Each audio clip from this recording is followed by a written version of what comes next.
everybody, and welcome back to Lindsay's Little Library. So we're here today with a little bit of a November pile of possibilities. I'm not usually one to do a big TBR, but I think it warrants it this month because I am hosting Historathon with Gloria from Gloria Z. Thompson and Lena from Lena's Bookshelf. We have a number of prompts, there's 9 of them, as well as a group read, which I just realized. I don't know where it is. I'll find it. Don't you worry. So we have that is all going on in November, as well as it's nonfiction November, and I'm doing a buddy read. So I don't know how I'm going to get all of these read, which is why I'm calling it a pile of possibilities. We'll see what happens. So first, let's dive into Historathon books that I have pulled off of my shelf. I went into my historical fiction shelf, which is this one, and then the one next to it, and just started grabbing what spoke to me before I try to fit them into prompts. I know that they will fit in at some point. I just led with what I want to read. I feel like I have better success that way. It just makes sense in my brain. So that's what I'm going with. So the first one that I've actually already started is A Cup of Dust by Susie Finkbeiner. This takes place in Oklahoma in the 1930s during the Dust Bowl. We follow Pearl. She is 10 years old. So not only is her and her family, her dad is the sheriff of the town, not only are they striving to survive, I guess, during this event that is happening in Oklahoma, but there's a hobo that shows up and his name is Eddie. And he's already come. I mean, we're 30 pages in and Eddie has already shown up. And somehow Eddie knows Pearl and knows her family, and there's a mystery that is there. So we got to figure that out, and then also surviving this time in history. So the Historathon prompt this could fit would be a historical mystery. It could also be a strong sense of place, because in the 30 pages that I have read so far, there's already been a dust storm, and it is like it's like you could taste it. It's intense already. So I feel like the place and the event that's happening in the place is going to be pretty strong in this as well. So that's possibility number 1. Then the next one that I pulled off my shelf is one that I actually bought from Pango not that long ago. It's called A Race to Splendor by C.G. Ware.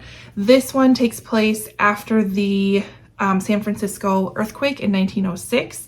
And it follows 2 women that are put kind of against each other in an architectural competition to rebuild one of the hotels that was there. I can't find the name of it, but I'm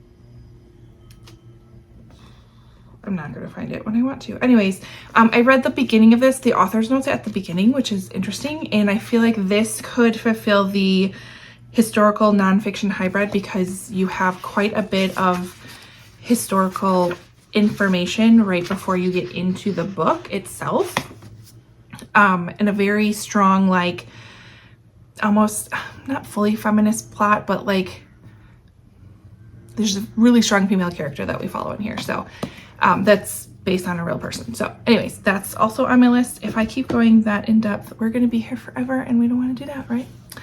I have a couple of arcs that have been sent to me that I've been really excited for, that I purposely put aside for Historathon. They're both by Emily Bleeker. We have When We Were Enemies and When We Chased the Light. Let's see, one of them, it says, on camera, a glamorous movie icon, off camera, a woman of heartbreaking secrets. And then 2 women, generations apart in the spotlight, a powerful novel about family secrets, devastating choices, and hope for a future. Those are those 2. I'm thinking, I feel like one of these could be a social issue, or it could just be war. Yeah, there's POW camp is one of them, and the other one, oh, this could be historical mystery. That could work too. So those, I have those on my list. What else do we have? Where did I put it? I have the first Bridgerton book on my list by Julia Quinn. I have yet to read this. I've been wanting to read this. I've been excited to read this. And so this one would fit the historical adaptation prompt that we have. So I figured that was a really good reason to pick this one up. I feel like it would go fairly quick, and it could be historical romance. That would work too. See, lots of possibilities on this pile, right? Then we have The Undertaker's Assistant by Amanda Skenendor. This was sent to me by Amanda, crazy enough, for my birthday. So this one is during Reconstruction era New Orleans. So I'm covering the historical era that isn't necessarily familiar for me. That's what prompt this one is covering. We have Effie Jones as a former slave who escaped to the Union side as a child and knows the truth of her words. Taken in by an army surgeon and his wife during the war, she learned to read and write and to tolerate the sight of blood and broken bodies and to forget that it's too painful to bear. Now a young free woman, she's returned to the South to New Orleans and earns her living as an embalmer, her steady hand and skill for incision, compensating for her white employer's shortcomings. And we go from there. Looks like it gets a little interesting. So excited about that one. Then I have this, American Beauty by Sasha Abe. She wrote The Second Mrs. Astor, which I read this year and absolutely loved. This takes place late 1800s Richmond, Virginia, during the Gilded Age, so also fits with the historical era because I don't read a lot about the Gilded Age. So I put that on my list. And same for historical era. I seem to be on that one as well. This one is 100 Crickets Singing by, I can't read the name because there's a sticker on it, Kathy Golke. Two timelines, 1861 and 1944.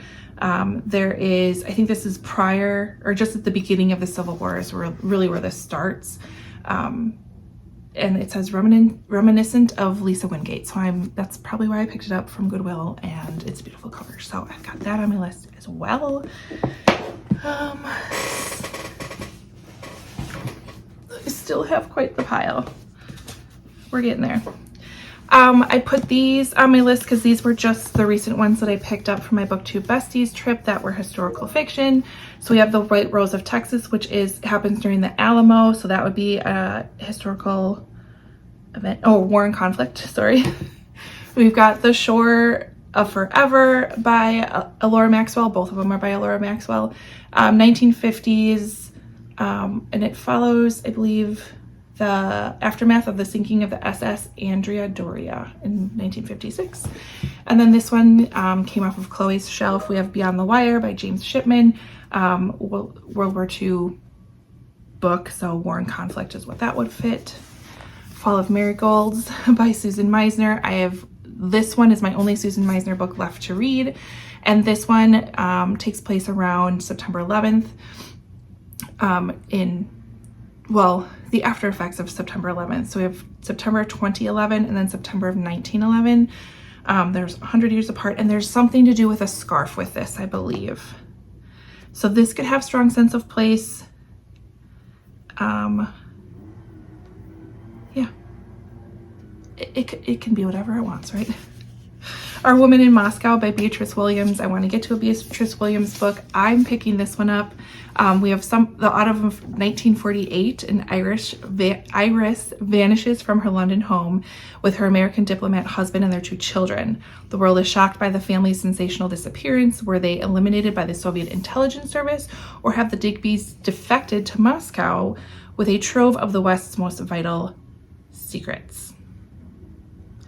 So we're gonna go with that. I was trying to figure out if this was based on a real person, and I haven't been able to figure that out yet.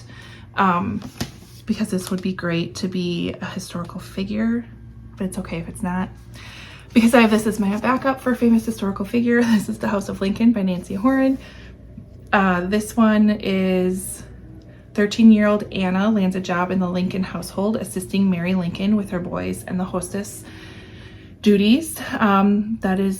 Comes with being a wife of a rising political star. She bears witness to the evolution of Lincoln's views of inequality and the Union, and observes in full complexity the psyche of his bold and polarizing wife, Mary. So again, excited for that one. I'm excited for all of them, I tell you. Let's see, did I miss any? Yes, I did. Strong Sense of Place. Lions of Fifth Avenue by Fiona Davis. This one takes place in the New York Public Library in 1913. Basically, we have our main character, Laura, and she wants to go back to school type of thing. I did start it, didn't totally grab me right away, so we'll keep trying on that one because I do love Fiona Davis. So that one could be historical mystery, it could be a social issue, strong sense of place. It could hit quite a few of them for me as well. So I have that.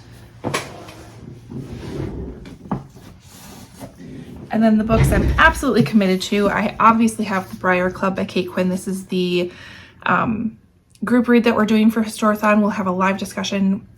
Myself, Gloria, and Lena will talk about this. I think it's the first Wednesday in December is when we'll come together.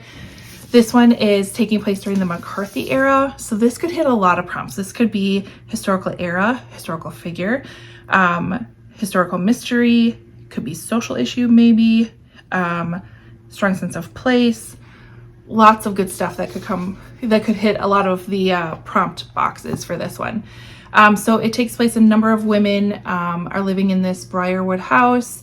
During this McCarthy era, there seems to be some sort of incident that happens and people start kind of looking around like, okay, who's the one that did it? So I've heard great things. I can't wait to get to that one as well. And then I'm going to read All the Colors of the Dark by Chris Whitaker.